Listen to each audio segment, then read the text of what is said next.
vamos para o segundo segmento do Tribuna Independente de hoje, ao vivo, de Porto Alegre para todo o Brasil. Tema do programa, os aposentados, suas aposentadorias. Nosso convidado, Paulo Paim, senador pelo PT do Rio Grande do Sul.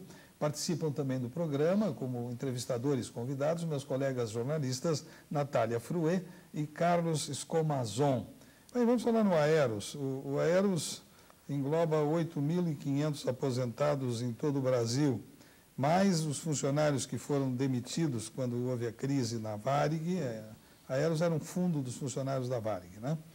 Quando houve a crise, isso dá 16 mil pessoas, mais ou menos. Se botar os dependentes, vai a 50 mil pessoas. Não é pouca gente, né? O que houve no Aeros? O que aconteceu ali, Paim? Um resumo disso e o que pode ser feito. É uma situação desesperadora. Eles estiveram comigo lá em Brasília por 2, 3, 4, 5, 6 vezes, eles sabem disso. Teve a presidente do sindicato, a Graziele, teve o doutor Maia, que cuida da ação deles no Supremo. Eu reuni com uma série de senadores.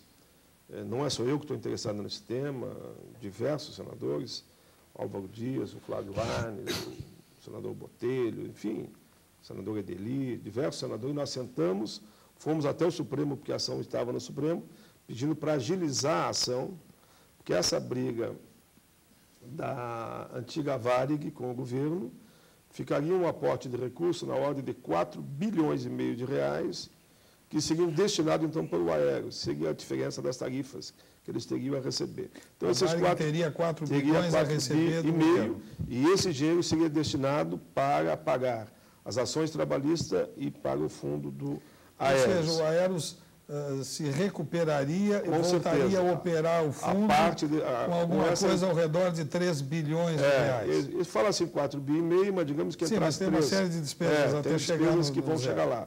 Mas digamos que ficasse em torno de 3 bi. Com esses 3 bi, seria a recuperação do Aeros e daria para voltar a pagar esses 8 milhões de aposentados e pensionistas, aquilo que eles têm de direito que pagaram durante toda a vida. Porque a alegação também é que não houve fiscalização devida por parte daqueles que deviam fiscalizar esses fundos de pensão, como aquele do Aeros. Eu posso dizer para os companheiros do Aeros que falei muito com o ministro Toffoli sobre esse tema, coordenei uma reunião na presidência do Senado, que o presidente Sarney estava fora da casa naquele dia, com o ministro Toffoli, toda a equipe lá ligada ao governo que trata desse tema, com os senadores, com a liderança dos aposentados e pensionistas do Aeros, com o doutor Maia junto, e nessa reunião chegamos no entendimento que dali a 15 dias eles teriam uma resposta a dar, depois de todo o levantamento que estavam fazendo, de dívidas da Varig com a União e o que a Varig tinha efetivamente para receber, que deve chegar em torno de 3 a 4 bi na minha avaliação, porque percebo. Telefonei ontem, telefonei hoje, casualmente, falei com a doutora Graziella. Bem, enfim, falei com a advogada que está respondendo pelo Toffoli, porque Toffoli está para ir para o Supremo Tribunal Federal. Né?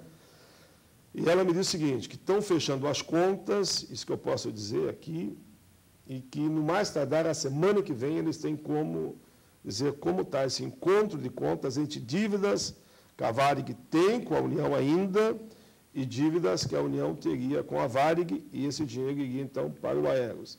Eles acreditam que até o fim da semana que vem, até o fim, quinta e sexta, e vou estar em Brasília, hoje eu estou aqui, vou estar lá, teremos uma reunião onde provavelmente, eles dirão qual é o aporte de recurso que pode ser encaminhado mediante acordo, ou não, ou pode dizer, olha, não há chance de fazer o acordo, daí nós vamos deixar que a ação se desenrole no Supremo. Eu tive já no Supremo, conversando há 10 dias atrás, eu e um grupo de senadores, com o ministro-presidente, o Gilmar Mendes, ele disse, se vier para cá, eu não me comprometo com mérito, que nem poderia dizer isso, claro, né? Mas me comprometo de agilizar a decisão aqui no plenário. Isso depende de projeto de lei? Não depende de nada. Só negociação. Depende ou acordo, que foi o que o presidente Gilmar Mendes propôs, e as partes aceitaram isso há mais ou menos 3, 4 meses atrás, parava a ação, as partes iam sentar e construir o acordo. Até o momento, esse acordo não foi construído. Então, o que como o presidente do tribunal disse? Vocês querem tentar ainda? Tentem construir o acordo. E as partes concordaram. Então, se dentro de, no máximo, 10 dias, esse acordo não sair, a ação será votada no Supremo. E eu vou torcer naturalmente que ganhe o Aeres. A pergunta do Sérgio Dias, de Pati do Alferes, no Rio de Janeiro, ele pergunta se o ministro Toffoli estaria de acordo com o acordo. O ministro Toffoli tem trabalhado muito para construir esse acordo, viu? Eu conheço o ministro Toffoli há muitos anos. Ele foi assessor da bancada do PT quando era deputado federal. E considero uma pessoa séria, responsável, competente, preparada, inclusive, para estar no Supremo Tribunal Federal. Será ele que vai fazer o acordo ou ele já vai estar... Não, ele talvez não participe mais do acordo, porque a sabatina dele é o dia 30 lá no Congresso. Ele fica numa posição, ele não pode mais participar. Eu acho que nem deveria mais participar. Eu acho que o Luiz Inácio, que é um dos indicados para o lugar dele, e que é do Ministério da Fazenda, uma pessoa que está bem a par desse tema também, pode contribuir também para essa mediação. O Luiz Inácio sabe, teu nome é igual quase do Lula, hein? Olha o teu poder, Luiz Inácio. Ele sabe que eu estou falando para ele aqui, ele deve estar vindo no programa. Senador, porque o nome é quase o mesmo, né? Quando eu falo para ele, eu digo Luiz Inácio, ele fica me olhando, eu digo Lula, não paga aí.